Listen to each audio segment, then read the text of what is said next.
Fala aí, galera, voltando aqui então, dando continuidade ao vídeo anterior. Eu estava dizendo, né, que o Frege ele tinha essa ideia de mostrar que a aritmética era redutível à lógica, né, e para isso ele precisou, né, bom, se ele fosse tentar usar a lógica aristotélica, aquela teoria dos silogismos e tal, ele via que ela era muito fraca para tentar formalizar os argumentos que ele queria, né, fazer as provas que ele queria. Então ele mesmo teve que desenvolver uma lógica.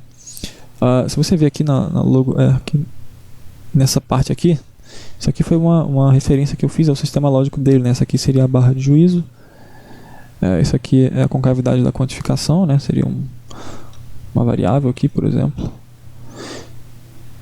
Essa aqui é a negação, e aqui a gente teria uma função, né? No caso aqui está variando sobre esse indivíduo aqui que eu quantifiquei. Então o sistema lógico do Frege ele era um negócio muito estranho, né? Se você quisesse dizer que Q implica em P, você teria que escrever um negócio mais ou menos assim, né? Ele é escrito verticalmente em vez de horizontalmente, né? Aqui a gente escreve assim. Mas então o sistema dele ele foi feito, mas pouca gente deu bola na hora. Depois o Russell descobriu isso e viu que seria útil e tudo mais. Mas enfim, eu estou falando muito de história aqui, não é disso que eu vim falar. Mas o que eu estou dizendo é que o Frege ele precisava formalizar. Por que ele precisava e o que é formalizar? Bom, vamos lá então. Na nossa linguagem natural, que é o português, né, ou enfim, inglês, né, depende de qual que é a sua, a gente tem uma certa estrutura sintática e semântica, certo? Se eu escrever, por exemplo, uma frase como essa daqui, uma frase como essa aqui: a neve é branca. Isso aqui é uma sentença da língua portuguesa, certo? Uma sentença que é gramaticalmente correta, não existe nenhum erro gramatical, ela consegue exprimir uma proposição, né? Vamos ver depois no próximo vídeo o que é uma proposição, ou talvez nesse aqui se der tempo. Mas então isso aqui é uma sentença da língua portuguesa. Só que, beleza, agora imagina que eu escreva isso aqui, por exemplo. O que é essa sentença aqui quer dizer? Os alunos comeram 100 sanduíches. Parece que a gente tem duas interpretações aqui, né? Na primeira, a gente está dizendo que cada aluno, individualmente, comeu 6 sanduíches, né? Então, se eu fosse um aluno, eu teria comido 6. Se você fosse um aluno, você teria comido 6 também. E assim por diante. Na segunda interpretação, a gente pode ter que tem vários alunos, e esses vários alunos, eles dividiram 6 sanduíches entre si, né? E, sei lá, cortou os sanduíches em pedaços e tal, e eles dividiram entre si. Então, a gente tem aqui uma coisa muito chata da linguagem natural, que gera muitos problemas, que é a ambiguidade, certo? Então a ambiguidade foi a principal causa, né, o principal motivo do Frege ter escolhido uma linguagem mais formal, né? Por exemplo, essa expressão aqui não é uma expressão da língua portuguesa. Se a gente fosse escrever isso aqui em português, a gente teria que dizer 3 por extenso, 3 mais 7 é igual a 10. Só que se você entregar isso aqui para um alemão, por exemplo, para um chinês, ele não vai fazer a mínima ideia do que está escrito aqui, porque ele não conhece o nosso vocabulário, certo? Então a gente tem esse problema também de conversar, né, entre as línguas naturais, a gente não consegue fazer isso, né? Então por isso que é bom a gente transformar isso numa linguagem que seja universal, tá? Então aí a gente já tem dois motivos para formalizar, né? Qual que é o primeiro? Evitar a ambiguidade. E o segundo é fazer a língua ser mais formal, né? Imagina se a gente tivesse que escrever, sei lá, tipo, alguma coisa assim. Nem sei como é que faz isso aqui, mas... Tipo, imagina se a gente tivesse que escrever isso daqui em língua natural, sabe? Como é que você vai ler isso daqui? Tipo, vai ficar uma coisa muito grande, né? Então, aí mais um motivo. Então, primeiro, ambiguidade. Segundo, fazer uma língua mais universal. E terceiro, poupar espaço. Quando a gente faz uma prova lógica, né, a gente bota aqui, primeira premissa, tal. Segunda premissa, tal. Terceira, disso aqui a gente consegue concluir isso. E a conclusão disso tudo é isso aqui. Então, a gente faz um esquema muito compacto. Se a gente fosse escrever tudo em linguagem natural, ia ficar muito grande, certo? Então, a língua lógica, né, a língua de formalização que a gente usa, ela é muito útil por causa disso. A gente vai ver que ela é bastante importante. Então beleza, então vou mostrar aqui alguns exemplos de formalizações. Eu vou fazer vários vídeos somente sobre isso, explicando sobre a semântica. Sim, é uma coisa que eu esqueci de falar. Então, a gente tem linguagens, na verdade, formais. Linguagens formais. Exemplo, matemática. É a que a gente mais tem contato, né? A gente aprende desde criança e tudo mais. Mas a nossa aqui é a lógica. Certo? Então, nas linguagens naturais a gente tem sintaxe e semântica. Certo?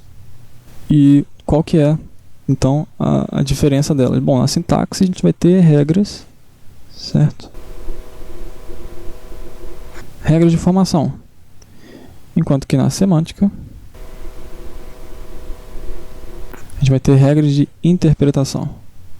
Essa aqui é a sintaxe e essa aqui é a semântica. O que significa regra de formação? Bom, se eu escrever, por exemplo de novo, né? A neve é branca. A gente sabe que isso aqui é uma sentença bem formada, como eu falei antes. Mas se eu dissesse, por exemplo, isso aqui, é neve branca A. Bom, a gente tem as mesmas palavras aqui, né? Só que eu organizei elas de maneira diferente. E a gente sabe que isso aqui não está bem formado. Isso aqui não é uma sentença bem formada da língua portuguesa. Por quê? Porque isso aqui violou algumas regras sintáticas. Certo? E a gente sabe disso porque a gente conhece, né? Enfim, deveríamos conhecer a sintaxe da nossa língua. E a semântica, ela nos dá regras de interpretação. Então, o que isso significa? Significa que a gente vai pegar sentenças como essa daqui e a gente vai conseguir produzir um conhecimento com isso. Não é exatamente essa definição, mas assim, a neve é branca, você consegue ler cada uma dessas palavras separadamente e o seu cérebro consegue juntar, né, sabendo a categoria sintática de cada uma e o que cada uma significa, consegue juntar e formar um sentido para essa sentença. Você sabe que isso aqui significa o quê? Que a neve é branca, né? Aquela coisinha lá que tem no Polo Sul, no Polo Norte, aquilo ali tem a cor branca, a mesma cor da nuvem, sei lá. É uma coisa que você consegue entender o que é, né? Então isso daí são regras de interpretação. Mas se eu digo, por exemplo, que deixa eu dar um exemplo aqui, né? As neve é branca. Dá pra entender isso daqui? Dá. Se a gente pegar aí pessoas que são menos letradas, ou mesmo pessoas desatentas, elas cometem esses erros aqui de concordância, né, e tudo mais, regência, mas a gente consegue entender perfeitamente. Só que nas linguagens formais, né, que é onde a gente está tratando aqui, isso não acontece. Se você fizer, por exemplo, 2 mais dividido por 2 igual a menos, sei lá, raiz quadrada de nada, isso aqui não é uma fórmula bem formada, não é uma sentença gramaticalmente bem formada da matemática, né? Porque a gente sabe que a gente não consegue colocar um mais depois do outro, e a gente sabe que a raiz quadrada tem que ter alguma coisa aqui dentro, né? Então, isso aqui não é uma sentença bem formada, e a gente não consegue interpretar ela que nem a gente consegue interpretar isso daqui. Então a gente vê que a sintaxe e a semântica formais, né, elas são bem mais rígidas do que as da linguagem natural, certo? Então, se a gente considerar uma expressão lógica, se ela for uma expressão que é... sim, na linguagem natural a gente tem uma diferença, né, entre gramática descritiva e gramática normativa, né? A descritiva é aquela que vai dizer mais ou menos como que as pessoas dizem, né? Como que, sei lá, estuda os regionalismos, estuda as expressões regionais, né? Como que determinadas verbos são flexionados, enfim, eu não sei exatamente como é que é, mas é um estudo de como as coisas são usadas. Enquanto que a gramática normativa, ela diz como que nós devemos usar a linguagem. Você não se deve iniciar uma frase com um pronome oblíquo, então você não pode dizer me empresta tal coisa, não, tem que ser empreste-me, certo? Então é uma coisa que prescreve algo a você. Nas linguagens formais isso não acontece. Nas linguagens formais, a descritiva e a normativa é uma só, porque se você fizer alguma coisa como P implica em P, isso aqui não é uma fórmula da lógica. Então a gente não consegue dizer que isso aqui é descritivo ou normativo no sentido da gramática. Não consegue, porque isso aqui sequer é uma fórmula da lógica, entendeu? É como se eu dissesse, por exemplo, isso aqui Snow is white. Isso aqui é uma sentença gramaticalmente formada, bem formada, da língua portuguesa? Não. Porque snow is white é uma sentença da língua inglesa. Essas palavras não fazem parte do nosso vocabulário e nem nada do tipo. Então não faz sentido a gente aplicar as regras sintáticas do português a ela, entendeu? Então, na lógica é mais ou menos a mesma coisa. Se você tem uma sentença que é mal formada, ela nem é uma sentença da lógica, ela não é considerada, então você não consegue interpretar ela como a gente faz aqui, né? Ignorar alguns errinhos e entender qual que é o significado. Isso não acontece, não pode acontecer, certo? Então essa daí é a diferença entre linguagens formais e linguagens naturais, né? Que seria o português, o inglês, essas línguas que a gente usa para falar. Eu vou pausar aqui esse vídeo agora e no próximo eu vou fazer o glossário, né, que eu falei. Eu vou explicar alguns termos, o que significa, os que são mais utilizados e tudo mais. Então, até o próximo vídeo. Deixa no comentário aí, né, de novo, se você não chegou a ver o primeiro, deixa no comentário o tempo de vídeo que você acha bom, né, que você consegue assistir sem ficar chato. Porque eu posso gravar, sei lá, vários minutos aqui.